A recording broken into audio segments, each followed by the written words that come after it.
This message is issued by the Emergency Coordination Center for the Tri-State area. Please listen closely and follow the instructions that follow. This is not a drill. We are issuing this critical emergency broadcast regarding a severe escalation in the canine behavior anomaly that has affected our region over the past 18 days.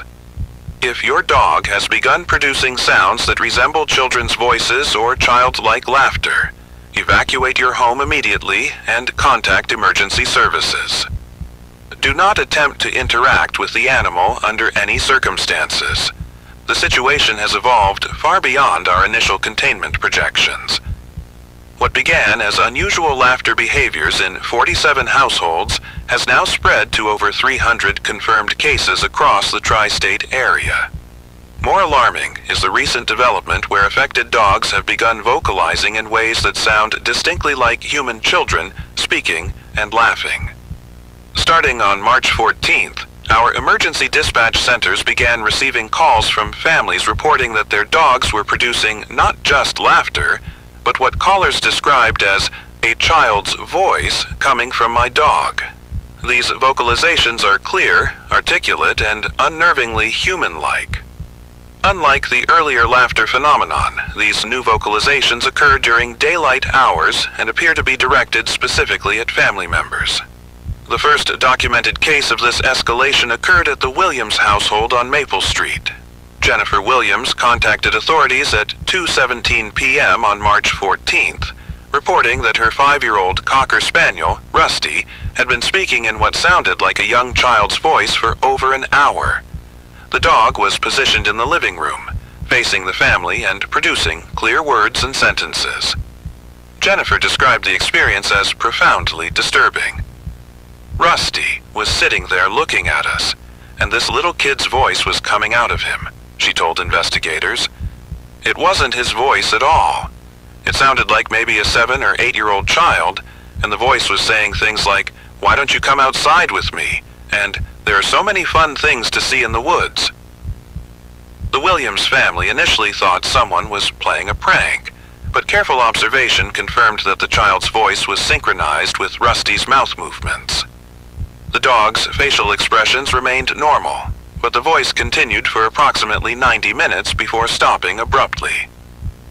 During this period, Rusty maintained constant eye contact with family members while the child's voice spoke. Most concerning was the content of what the voice was saying. Jennifer reported that the child's voice seemed to know personal details about the family, including the names of their other pets, details about their daily routines, and references to conversations the family had held in private.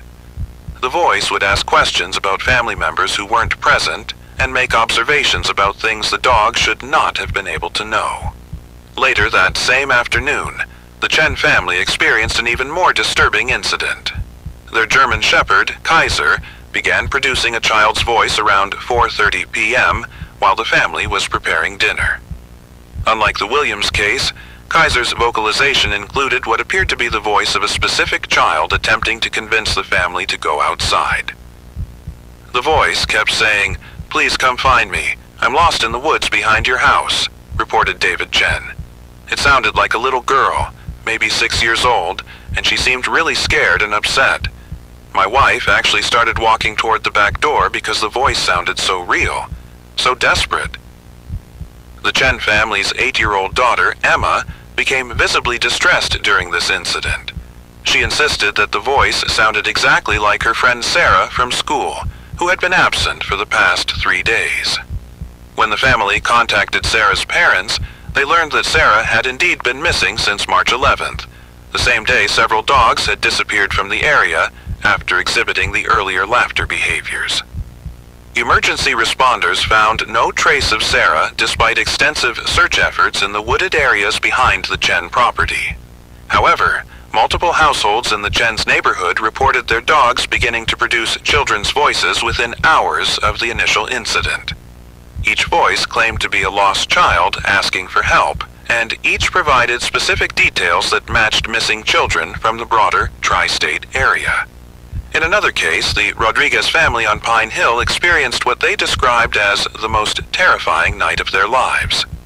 Their golden retriever mix, Luna, began vocalizing in a child's voice around 8 p.m. on March 15th.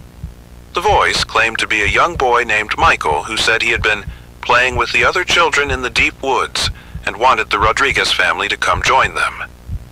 Luna was sitting by our sliding glass door, and this little boy's voice was coming from her, explained Maria Rodriguez. The voice said there were lots of children